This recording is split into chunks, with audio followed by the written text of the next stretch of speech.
రెండు తెలుగు రాష్ట్రాల్లో సంచలనం రేపినటువంటి రియాజ్ సిసిఎస్ కానిస్టేబుల్ ప్రమోద్ గారి హత్య కేసు గురించి మనము ఇవాళ సీన్ టు సీన్ చూయించే ప్రయత్నం చేస్తా ఉన్నాం.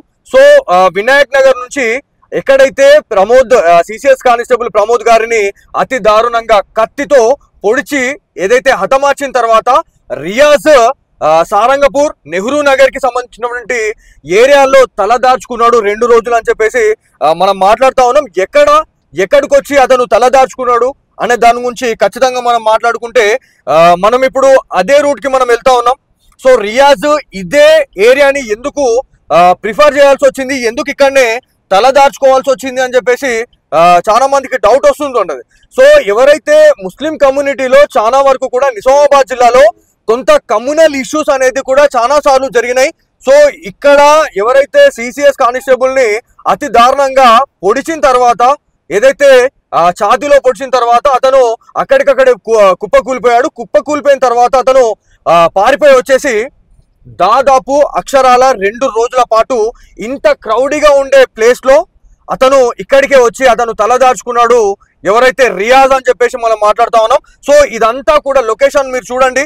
ఇక్కడ మీకు కనిపిస్తున్నటువంటి ఒక లారీకి సంబంధించినటువంటి క్యాబిన్ మీరు చూడొచ్చు. ఈ క్యాబిన్ లోనే 2 రోజుల పాటు రియాజ్ ఇక్కడే తలదార్చుకున్నాడు అని చెప్పేసి మనం మాట్లాడుతా ఉన్నాం. దీంట్లో ఇంకా క్లియారిటీగా మనము మాట్లాడుకుంటే, సో దీంట్లో 2 రోజుల పాటు ఇక్కడనే ఉన్నా కూడా ఎందుకు రియాజ్ మరి పబ్లిక్ లోకి ఎందుకు రాలేకపోయాడు అని చెప్పేసి మనం మాట్లాడుకుంటే క్లారిటీగా మనం మాట్లాడదాం.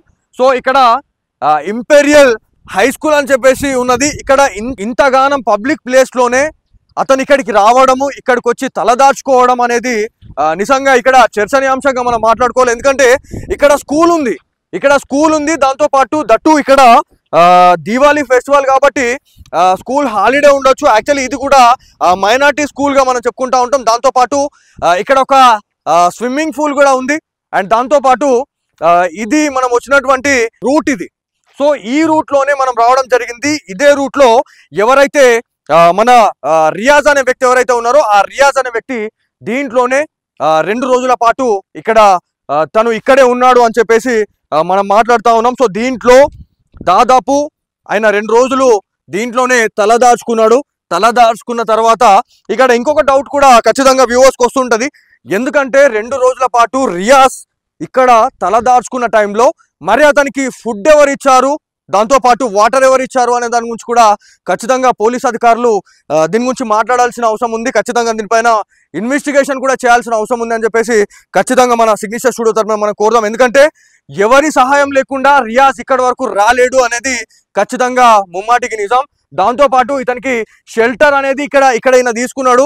ఇక్కడ ఫుడ్ ఎవరు ఇచ్చిరు, దాంతోపాటు వాటర్ ఎవరు ఇచ్చిరు.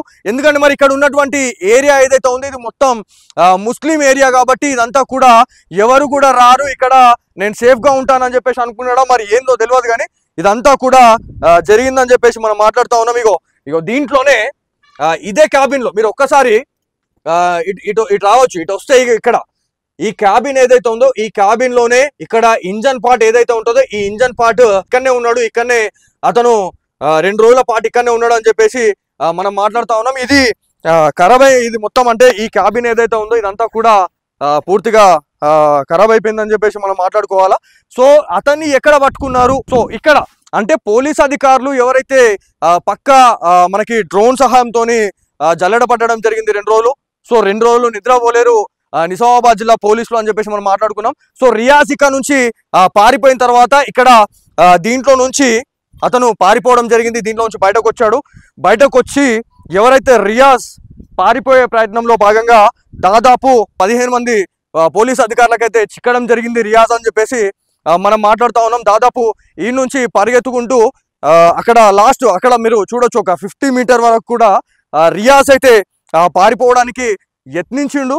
సో ఫైనల్ గా ఎవరైతే పోలీస్ అన్నలు అయితే ఆయనని పట్టుకున్నారని చెప్పేసి మనం మాట్లాడదాం. ఏ స్పాట్ దానికి వెళ్ళిరు, ఎక్కడ రియాజ్ ని పట్టుకున్నారు అనే దాని గురించి ఖచ్చితంగా మనం మాట్లాడుకోవాలా. సో ఇక్కడ చూడండి మొత్తం ఈ లొకేషన్ ఏ రకంగా ఉంది. ఇదే లొకేషన్ ని ఎందుకు రియాజ్ ప్రిఫర్ చేయాల్సి వచ్చింది అని అంటే కారణం ఒకటే, ఎవరు కూడా ఈ ఏరియాకు రాలేరు అన్నట్టుగా ఆయన వచ్చాడు అని చెప్పేసి మనకు తెలుస్తూ ఉంది. ఇదే ఏరియాలో ఇదే ప్లేస్లో నిన్న రియాజ్ని పోలీస్ అధికారులు వాళ్ళు పట్టుకున్నారని చెప్పేసి మనం మాట్లాడుతూ ఉన్నాం. సో సిగ్నేచర్ స్టూడియోలో ఎక్స్క్లూజివ్గా మీరు ఆ వీడియో ఆ ఫుటేజ్ కూడా మీరు ఎక్స్క్లూజివ్గా చూడొచ్చు. దానికి మ్యాచ్ చేసి చూస్తే సేమ్ ఇదే ప్లేస్లో రియాజ్ని పట్టుకొని వాళ్ళు వెళ్ళిపోయారని చెప్పేసి మనం మాట్లాడుతూ ఉన్నాం. సో ఇక్కడ ఏం జరిగింది, దాంతోపాటు ఎవరు షెల్టర్ ఇచ్చారు, ఎవరెవరు ఇతనికి సహాయం చేశారు అనే దాని గురించి డెఫినెట్లీ నిజామాబాద్ సిపి సాయి చైతన్య గారు దీనిపైన ఒక క్లారిటీ ఇవ్వాలా. ఎందుకంటే ఇట్లాంటి హంతకులకి షెల్టర్ ఇచ్చే అట్లాంటి వాళ్ళు ఆ హంతకులు ఎవరు అనేది కూడా బయటకు రావాల్సిన అవసరం ఎంతైనా ఉంది. ఎందుకంటే ఇక్కడ ఒక స్విమ్మింగ్ పూల్ కూడా ఇక్కడ ఉంది, దాంతోపాటు ఇక్కడ ఒక స్కూల్ ఉంది. మరి ఈ ప్లేస్ని ఎందుకు అతను చూస్ చేసుకున్నాడు అనేది ఖచ్చితంగా మనం మాట్లాడుకోవాలి. మరి ఇంత రద్దీగా ఉండే ప్లేస్లో ఇక్కడ మరి ఎవరి ధైర్యం చూసుకొని ఇక్కడికి రియాజ్ రావడం జరిగింది అనే దాని గురించి ఖచ్చితంగా మనం మాట్లాడుకోవాలి. సో ఇదే క్యాబిన్లో 2 రోజుల పాటు తను ఇక్కడ ఉన్నాడు అని చెప్పేసి మనం మాట్లాడుతూ ఉన్నాం. సో ఇక్కడ ఇంకా క్లారిటీగా మనం మాట్లాడుకుంటే ఇదే క్యాబిన్లో 2 రోజులు ఉన్న తర్వాత ఏ ఒక్కరికి కూడా రియాజ్ కనిపించలేదా అనేది మాత్రం ఖచ్చితంగా ఉన్నటువంటి బిగ్ క్వశ్చన్ మార్క్ అని చెప్పి చెప్పుకోవాలా. ఎందుకంటే పోలీస్ అధికారులకి చిక్కే టైంలోనే ఒక వ్యక్తి పైన కూడా అతి దారుణంగా రియాజ్ కత్తితో దాడికి పాల్పడ్డాడు. ఆ దాడిలో కూడా దాదాపు ఎవరైతే ఆ క్యాండిడేట్ ఎవరైతే ఉన్నాడో, సో ఆసిఫ్ అనే వ్యక్తి ఎవరైతే ఉన్నారో ఆసిఫ్ పైన కూడా రియాజ్ దాడి చేయడం జరిగింది. సో దాడి చేసిన తర్వాత చాలా ఏదైతే గాయాల పాలయ్యాడు ఆసిఫ్ అని చెప్పేసి మనం మాట్లాడుతూ ఉన్నాం. సో ఫైనల్గా ఇక్కడ ఈ స్టోరీ అనేది ఎండ్ కావడం జరిగింది. ఇక్కడ నుంచి ప్రభుత్వ దవాఖానాకి తరలించిన తర్వాత అక్కడ ఉన్నటువంటి రూమ్లో అతను చేసినటువంటి వికృత చేష్టలు చూసిన తర్వాత అక్కడ ఉన్నటువంటి సిబ్బంది అలర్ట్ అయి దాంతోపాటు అక్కడే ఉన్నటువంటి ఏఆర్ కానిస్టేబుల్ దగ్గర ఉన్నటువంటి ఏదైతే గన్ తీసేసుకొని దాన్ని ఫైర్ చేయడానికి అతను యత్నించిండు. ఆ టైంలోనే అక్కడ ఉన్నటువంటి సిబ్బంది ఎవరైతే ఉన్నారో ప్రాణాలను కాపాడుకోవడానికి మాత్రమే షూట్ చేసి చంపేయాల్సి వచ్చిందని చెప్పేసి ఇవాళ పోలీస్ డిపార్ట్మెంట్ చెప్పినా కూడా కొంతమంది ఎవరైతే మనకి మానవ హక్కుల సంఘాల నాయకులు ఎవరైతే ఉన్నారో, హ్యూమన్ రైట్ సెల్ వాళ్ళు ఎవరైతే ఉన్నారో చాలా బాధేస్తుంది ఈ విషయం గురించి మనం మాట్లాడుకుంటే. ఎందుకంటే ఎవరైతే కానిస్టేబుల్ ప్రమోద్ గురించి మాట్లాడినప్పుడు, ప్రమోద్ చనిపోయినప్పుడు ఈ మానవ హక్కుల సంఘాలు ఎక్కడికి వెళ్ళినాయి? మరి ప్రమోద్ ప్రాణాలు అంత ఈజీగా అయిపోయినాయా, లేకపోతే ప్రమోద్ అనేటైనా అసలు మంచి కాదు అనుకుంటున్నారా? అంటే రియాజ్ అనేటోడు ఇలా మనిషి, అతనేమో కాదు అన్నట్టుగా ఇలా వ్యవహరిస్తూ ఉన్నారు. సో హ్యూమన్ రైట్ సెల్ వాళ్ళు ఎవరైతే ఉన్నారో దీనిపైన ఒక విచారణ చేపట్టాలా, ఎవరిదైనా ప్రాణమే అని చెప్పేసి మాట్లాడుతూ ఉన్నారు. ఇలా పిచ్చి కుక్కలు రోడ్ల పైన ఇవాళ స్వైర విహారం చేస్తే వాటిని మందిచ్చి చంపేయాలా, లేకపోతే ఇండ్లలో తీసుకొచ్చి పెట్టేయాలా అని చెప్పేసి పెట్టుకోవాలా అని చెప్పేసి చాలా మంది సోషల్ మీడియా వేదికగా ఇలా కోరుతున్న పరిస్థితి ఉంది.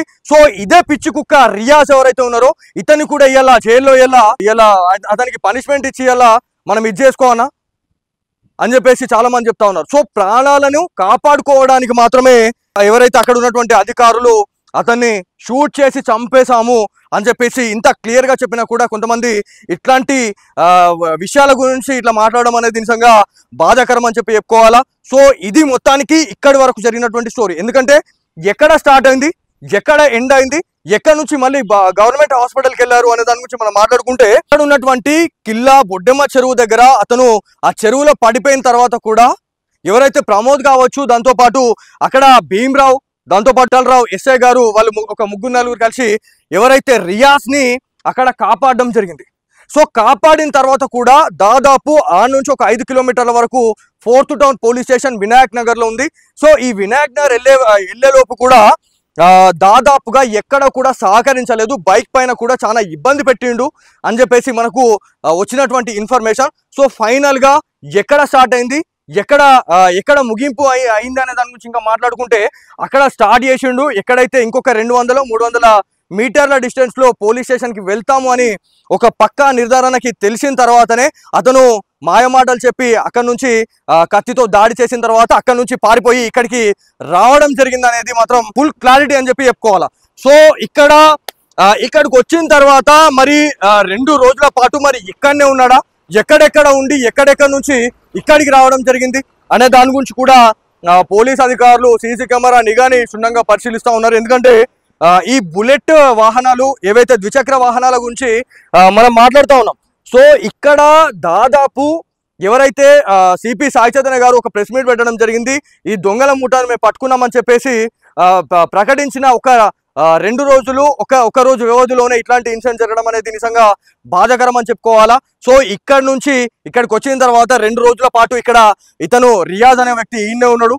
ఇక్కడ నుంచి తర్వాత జీజీహెచ్కి వెళ్ళారు. జీజీహెచ్ తర్వాత జీజీహెచ్లో ఏం జరిగింది అనేది ఖచ్చితంగా కళ్ళకు కట్టినట్టు మన సిగ్నేచర్ స్టూడియోస్ ఖచ్చితంగా ఎక్స్క్లూజివ్గా మీకు చూపిస్తూనే ఉంటుంది.